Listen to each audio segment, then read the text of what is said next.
de Mello, eu sou professora de História Moderna da UFOP, né?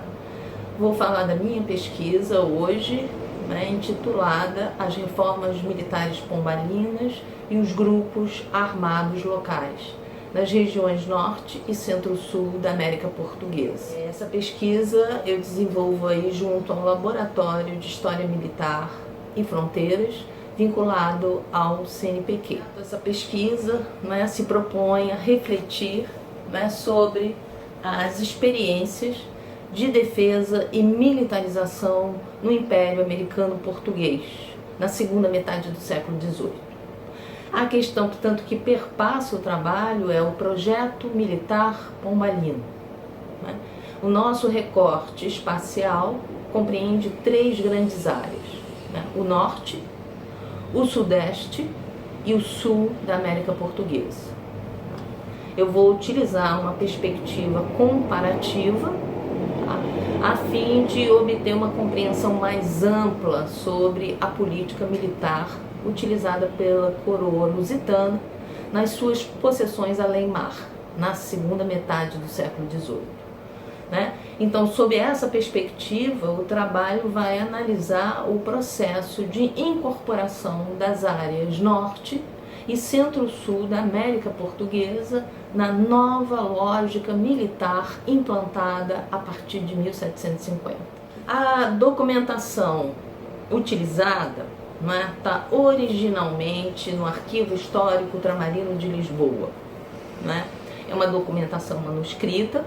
Né? Entretanto, o projeto Resgate, né, catalogou e digitalizou toda essa documentação, né, tornando, portanto, um acesso muito mais fácil, né, para os pesquisadores. Essa documentação, né, se constitui basicamente das correspondências ativa e passiva, né, estabelecida entre os governadores das capitanias, os capitães generais e o vice-rei, né? Bem como também desses administradores régios e a metrópole, né? Seja através de ofícios e instruções vindos da Secretaria de Negócios de Marinha e Ultramar, ou pareceres e consultas do Conselho Ultramarino.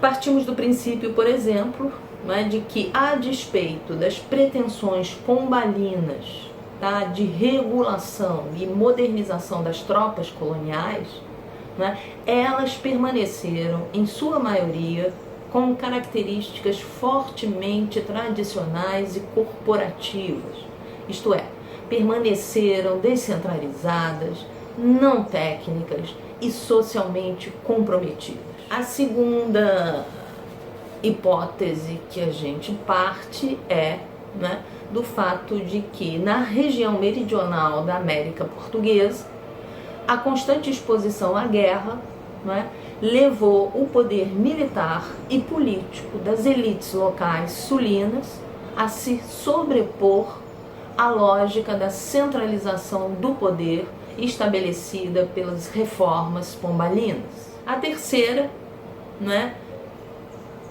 é de que o recrutamento de proporções grandiosas ocorridos nas capitanias do Sudeste para a defesa do Sul da América passou a interferir, inclusive, em zonas delicadas de poder, isto é, adentrou nas áreas de influência e domínio dos potentados locais, resultando daí, ao longo do conflito, em um processo de desarranjo e desarticulação contínua das tradicionais formas de organização corporativas presentes no interior da sociedade e das tropas coloniais. Evaldo Cabral de Mello, né, no seu livro Olinda Restaurada, vai afirmar que, após a expulsão dos holandeses em 1654, a guerra brasílica ou de guerrilha decaíra para uma arte militar adequada apenas às áreas arcaicas, afastadas da marinha e das praças fortes. Então, no início do século XVIII, segundo o autor, né, uma especialização de funções se imporia, né? Ou seja, para as guerras dos sertões contra os bárbaros levantados ou os negros aquilombados, a guerra de guerrilha. Para fazer face aos estrangeiros, né, seria as regras militares científicas. Partimos do princípio, né, de que, ao contrário do que afirma Evaldo Cabral, a guerra de guerrilha, denominada do Nordeste de Guerra Brasílica ou Gaúcha no Sul, não retrocedeu no final do século XVII. Afirmamos que ela subsistiu, inclusive ao longo da segunda metade do século XVIII, momento em que as pretensões régias de imposição das regras militares modernas nas tropas da América colonial atingiram seu auge. Afirmamos ainda que a guerra de guerrilha não sobreviveu apenas às áreas arcaicas contra os inimigos internos, negros aquilombados ou índios bárbaros. Demonstraremos que a guerra de guerrilha se manteve impropriamente forte e presente em plena segunda metade do século XVIII em todo o território colonial, inclusive na Marinha, onde travou intensas batalhas contra os inimigos estrangeiros, dotados de técnicas científicas da guerra moderna, os espanhóis.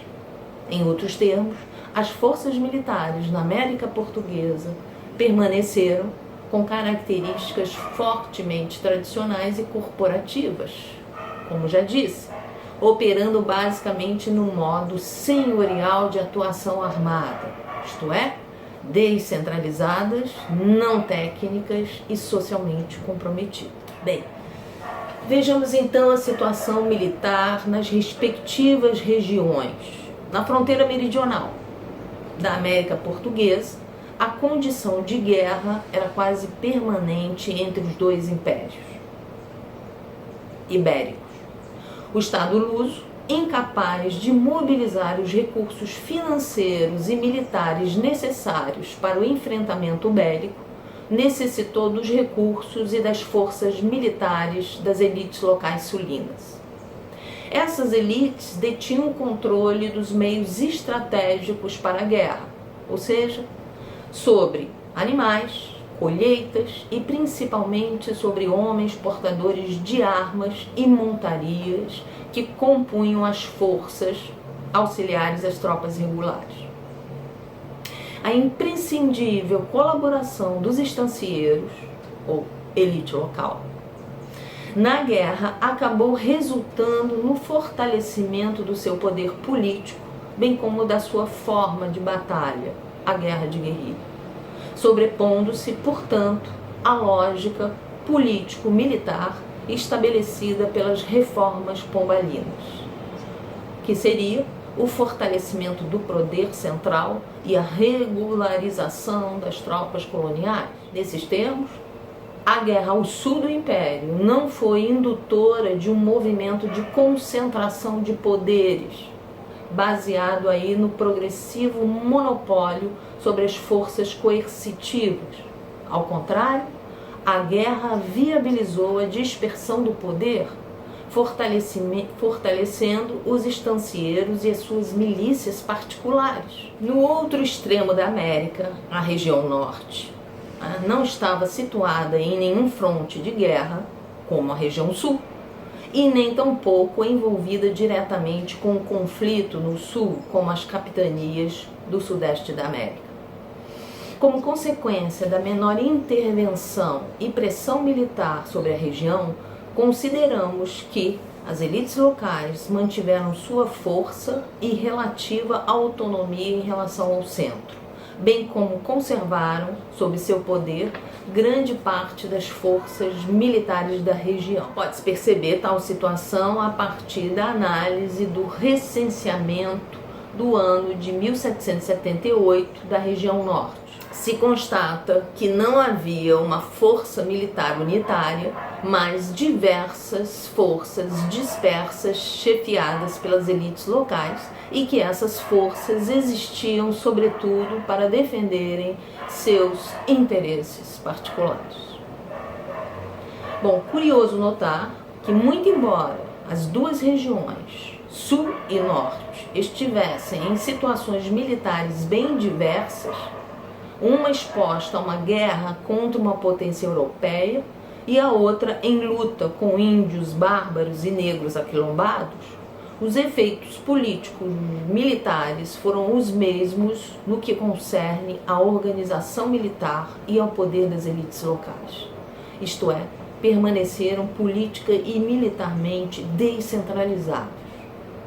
Tais efeitos eram incompatíveis com o projeto pombalino e as semelhanças entre regiões com demandas militares tão díspares resultaram da completa ausência de recursos financeiros e militares da coroa portuguesa para conseguir implementar com algum êxito seus projetos político-militares nos domínios americanos.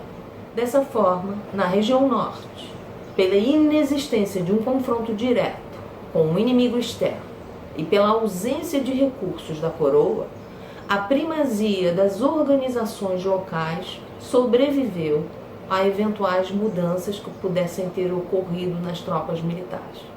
Na região sul, em decorrência das urgentes necessidades bélicas, a coroa superou suas limitações financeiras e militares, estabelecendo relações de cooperação com os estancieiros, o que a obrigava a conceder-lhes poder e tolerar sua autonomia de ação. Assim, por motivos diversos, tanto ao norte como ao sul, os resultados militares foram os mesmos.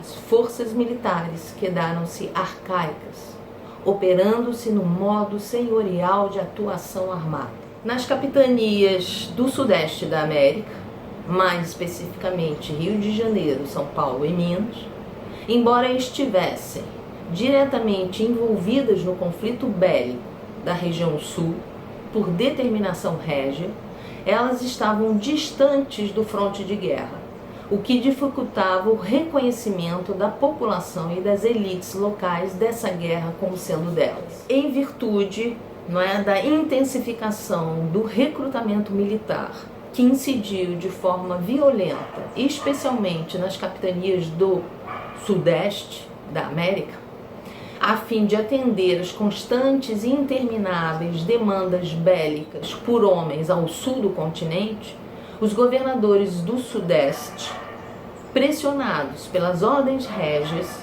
passaram a interferir inclusive em zonas delicadas de poder, isto é, adentrando nas áreas de influência e domínio dos potentados locais.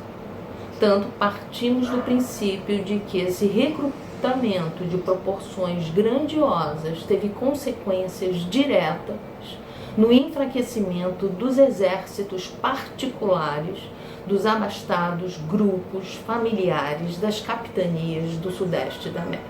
É só isso? Obrigada.